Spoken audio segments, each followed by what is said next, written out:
The Artistry Creates the World. Today I'm with Melissa Reed, political, social activist, artist, writer. I call her the Reedster.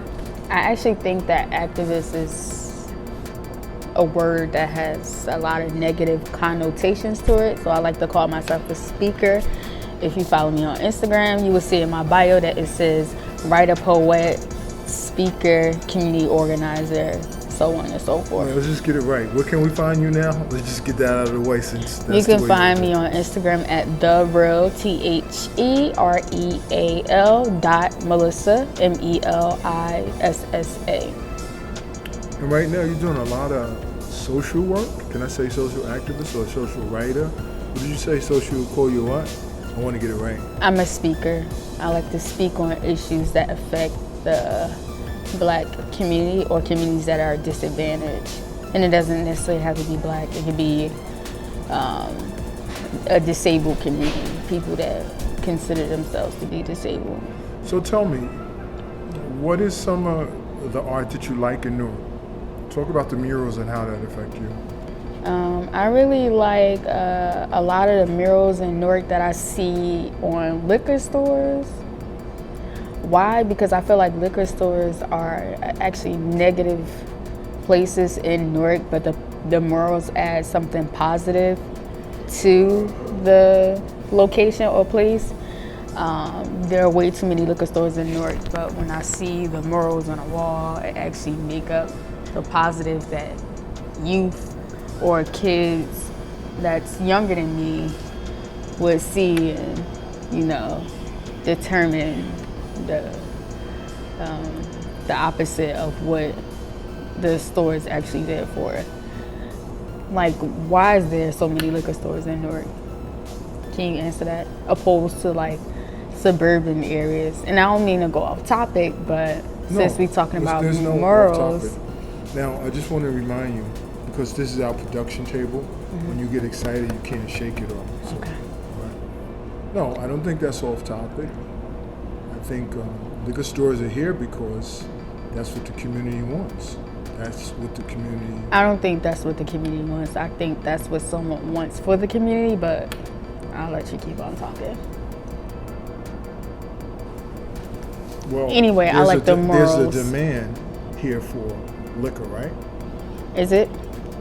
I mean, if it wasn't here, how would anyone even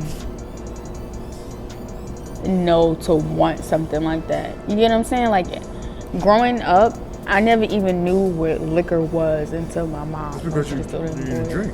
Exactly, but when you found if it wasn't there, I would never know about it.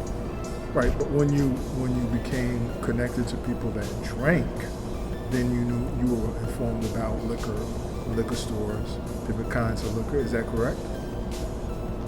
And that goes back to my idea I learned through liquor stores. I learned about liquor stores through people who drink.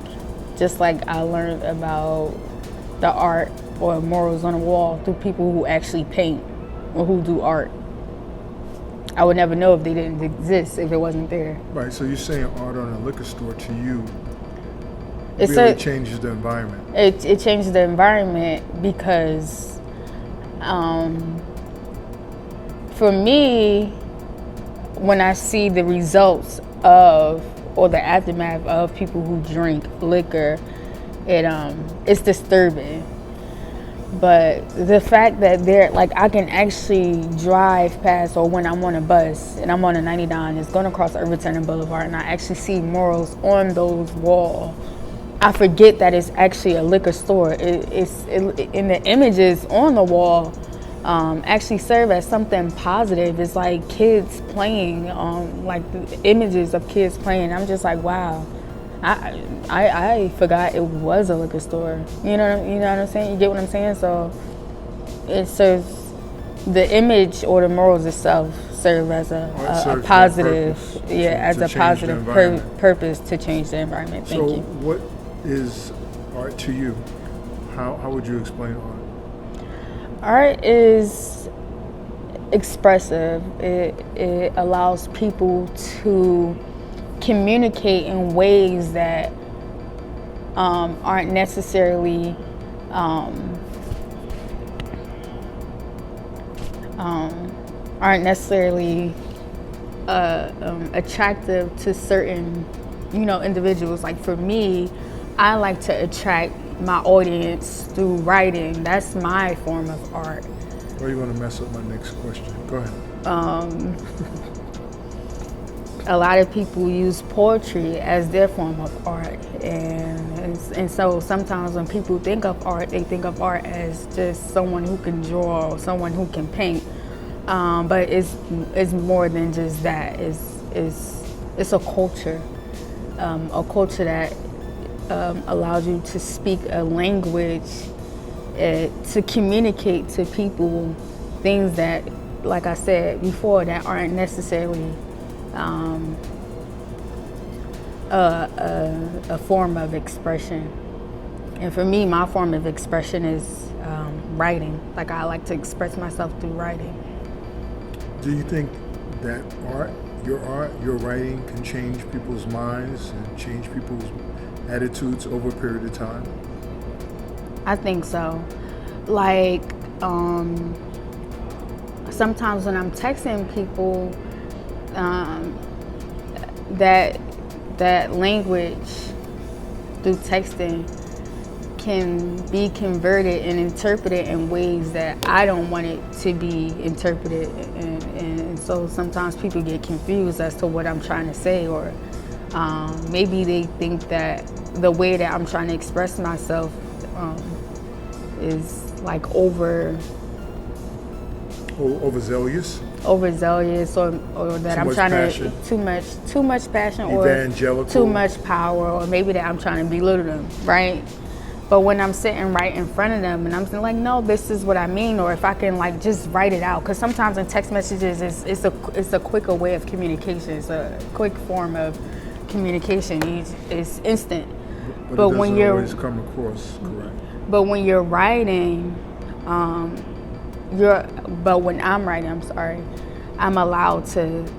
I'll allow myself to sit down and actually think and take my time to, explore a way to connect to my audience. Like, how can I actually get through to my audience and to help them to understand what you want to say or convey to them? Not even to help, just to convey a message that I think should be heard. You know what I'm saying? And that's why I consider myself to be a speaker, because I like to speak on certain issues. And I have a question. So what makes your writing so different than all the other hundreds of authors that have written books before you?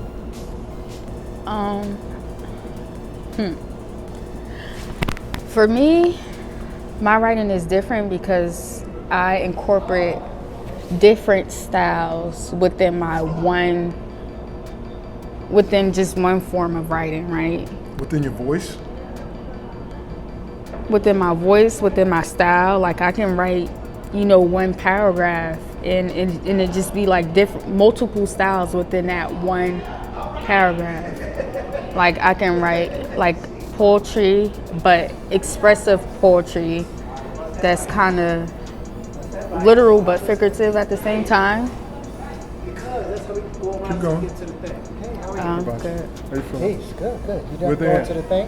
No, they're No? going to do what they want to do. Oh, I'm on an interview. I'm sorry I said that. Cut that out. That's all right. Yeah, so, food. Just saying. Thank you, it's sir. it's the devil, yeah. But, take the food and use the nourishment to keep the butts out of here. Just saying. Thank you, Bacha. Y'all must speak the same language, on the same page. Yeah. I forget where I was at. Well, you were just talking about how you want to convey your message, and you were talking about your styles. Oh yeah, my style of writing, how I can fit like multiple styles in one paragraph.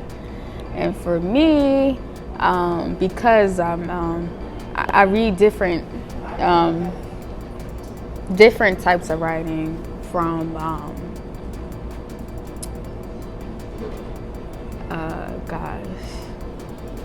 It's all right. I mean, sometimes words don't come to us Like you be going to bed tonight, you be like, that was the word I wanted to use. You know, I mean, the mind is works in a very strange way for all of us differently. Like for instance, I read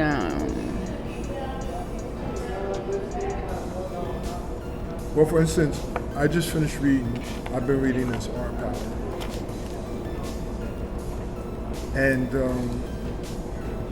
along with another book I'm reading at the same time, Art Transgressions, and it's really taken me on a different place because both of these people are scholars, and so they're looking at the art differently than where I'm looking at the art, although we have the same sort of perspective.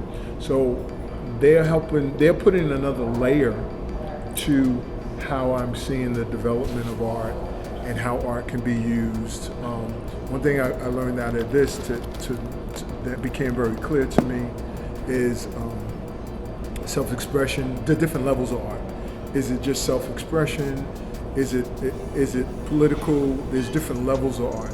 Is it totally without any boundaries? You know, is it, or you're just trying to duplicate this wall or duplicate a flower? So the art has power on different levels, but then it also has power as it's combined. And I think this is what we're all learning. We're learning how to make the art politically engaging. When we make it political engaging, I think that's the most powerful it can be. Hey, I was called. Hey, Amanda. How are you? Good, good. So I guess we're out because we're being interrupted by people. And Melissa, thank you so much. I think you're going to have a promising career. Did you want to say something? You're like, I was trying to say something, and then you started talking. So. Did I interrupt you? But then that means you just pick up when Because I was trying to think of what I wanted to say, but I couldn't. Well, we appreciate you coming on and sharing on the Artistry Creates the World.